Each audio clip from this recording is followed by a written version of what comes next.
In the summer of 2014, 33 cyclists began a journey from Portland, Maine to Santa Barbara, California. I was one of these cyclists. We were a team traveling on behalf of the organization Bike and Build, a nonprofit for affordable housing. As one of several Bike and Build teams on a cross-country route each year, we had spent several months in advance of the trip fundraising, training, in most cases, and preparing to leave the rest of our lives for 2.5 months. In addition to cycling an average of 75 miles per day, we spent roughly 2 weeks volunteering at Habitat for Humanity sites across the United States. This excerpt from my manuscript, Tangency, distills a few of the quirky, ludicrous, awe-inspiring, and wrenching experiences of the journey.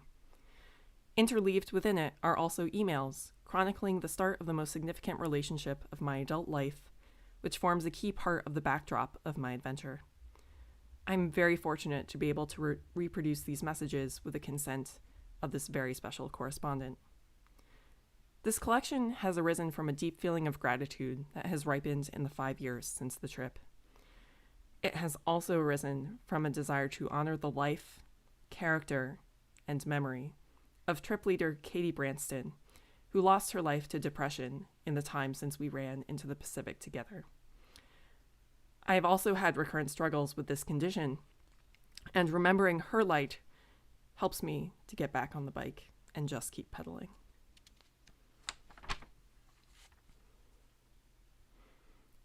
Simple work. Now smeared with grime-infested grease, I take a moment to reseat the cleaning sock upon my hand. The chain has taken souvenirs from every penny candy shop of dirt between here and Rhode Island, rock candy and gummies. Now I take care of its collection, pare it of superfluous sundries one at a time, until the polymerized strand of steel shines diffusely, perhaps damaged, but honest in its nakedness. In this suburban backyard, myself smeared with mosquito-splatted grease, I affect nothing. I could be myself a penny piece or a diamond in the rough, and it wouldn't make no never mind. From Julia to Oliver. We're, quote-unquote, orientating in Portland until Friday, which is probably an excellent idea before unleashing us on the roads of the United States. Today we practiced maintenance and repair and went for our first group ride. Portland is a lovely place with lots of ocean and beach potential. There was a killer bridge under construction. Killer because the road was completely dirt and rocks, and the wind coming over the water was super blustery. I had sunscreen stinging and tearing up my eyes. I threw a frisbee around for a bit after the ride and did some left-handed bocce. My left hand has some catching up to do, but it feels good to use my body that way. 3 grandmotherly churchwomen cooked dinner for the crew tonight, which was veggie-friendly and delicious. It's really touching to see such kindness in strangers. Tomorrow is our first build day. Then we dip our back wheel in the Atlantic on Friday to kick off our first travel day. In Santa Barbara, we'll dip our front wheels in the Pacific.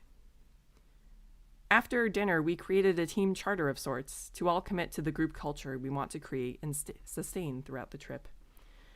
Everyone seems to be such a source of positivity, and I always feel more myself and outgoing, generous, and leadership-seizing when I'm on outdooring expeditions. Spaciousness. The jagged silhouettes of giants sawtooth the sidewalk that their toes, menacing, are inching up against. From the older houses, you can tell neighborhoods weren't always like this. To be sure, there weren't always enough parks or other bastions of community. But at least you and the Joneses weren't breathing down each other's necks. So often, people migrate from the urban warrens for the bait of more space, only to find their lives cramped by hectic drives and the unraveling of quality time. I don't know the solution. But I do believe that there is a balance of taste, space, and modesty. Own less, appreciate more, escape enslavement to the life cycle of too many things. searching, obtaining, maintaining, disposing. Live close to strangers and get to know them. Your neighbors can become your $1 million view on the world.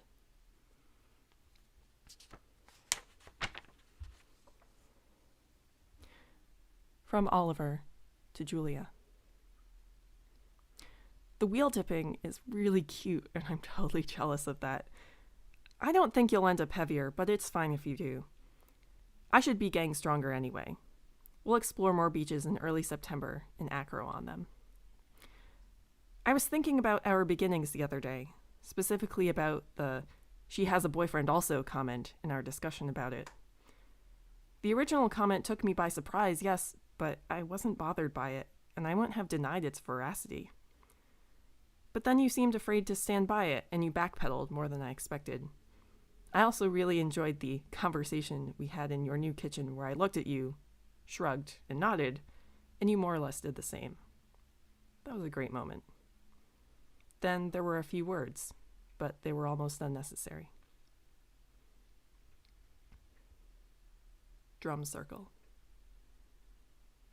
The drum circle gathered with mallets and skins under the auspices of the gazebo in the blood-orange sun that ooze earthward from beneath the gauzy clouds, and they beat a pulse against the wounds of the day. Rain, a dry rattling from the rafters of the mountains, where the high desert pitches in its surprise monsoon came down with the fall of night, a gradient from blush to indigo, and soon the drums flowed into heaven's percussion like a tributary to the sea. The water rose and gushed around our feet. On the floorboards skewed afar from flush, we became buoys in our thumping leaps, with toes our failing anchors. Then, too, the sun flooded in the open sides of our primitive wooden ship, and the circle floated up, unbroken, in a whirling heap across the sky.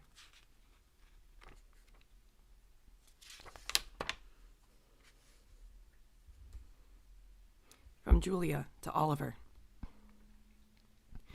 Since our email hours won't overlap tonight, I want to give you something to read on the earlier side. These are how my first moments of the day go. When I wake up, I roll over for my phone and read your email, even if I'm thirsty, which I unfailingly am in the morning. Then I read it again. The process helps my brain to awake and feel really happy. Then 30 alarms start cascading across the floor at 6 a.m., followed by 30 yawns and hissing of deflating thermarests. It all forms a huge contended sigh while the sun filters in. The build day just went well, but I'm a bit rusty at drilling. The last time I really did construction work was on small projects with my dad growing up. Aside from not being a sports fan, I did a lot of father-son type activities with him.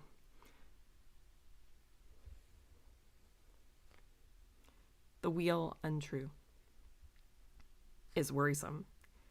Its wake sidewinds in aerial view sand dunes sidelines by the revolutions of ballooned behemoths below the curb. It is worrisome. The forces as it turns contend with its design to propel an efficient path, forecast like a spell within the mind.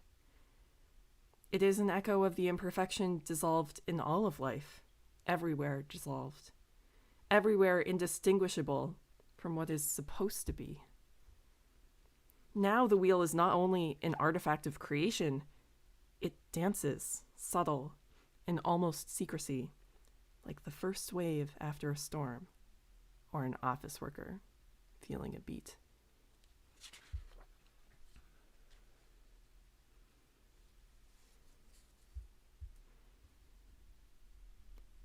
From Oliver to Julia. I really look forward to reading your emails too. But unlike your desire to read them immediately, I like to simmer in anticipation a bit first. I'm not really sure why. I don't think I've ever experienced that before. I like the sound of your morning. I'm guessing the cascade, what a good word, of alarms and hissing of thermarests is going to be a pattern. I guess your dad had to make do without any sons. I never did anything like that with my dad. We didn't actually spend that much time together, and he wasn't vocal about his affection. But I can see it in all the things he did for us, like cooking and driving us places. He's just very quiet. These days, we talk about teaching and food. I still haven't said my girlfriend yet. It still sounds a little weird to say. I told a third person about you. It was to an older friend of mine, someone I met playing Magic, and who I now play Frisbee with, and sometimes board games. He posts about board games and Magic on Facebook, and I comment on that. He asked me if I was seeing that girl who's on top of me in all those pictures, and I explained that you don't really do Facebook much.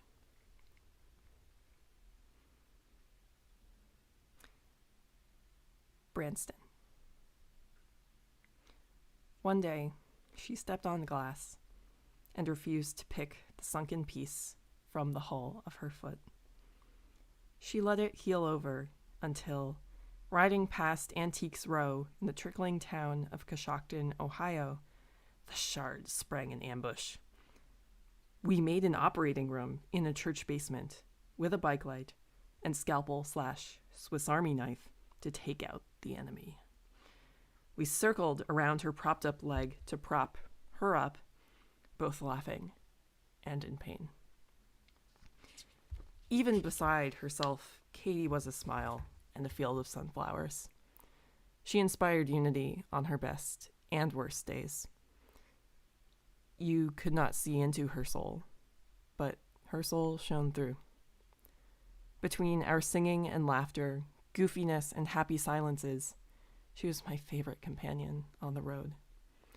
When you made your group each dawn for the miles to come, and she was there, you knew you were in good hands. But more than that, you knew you were held in a good heart.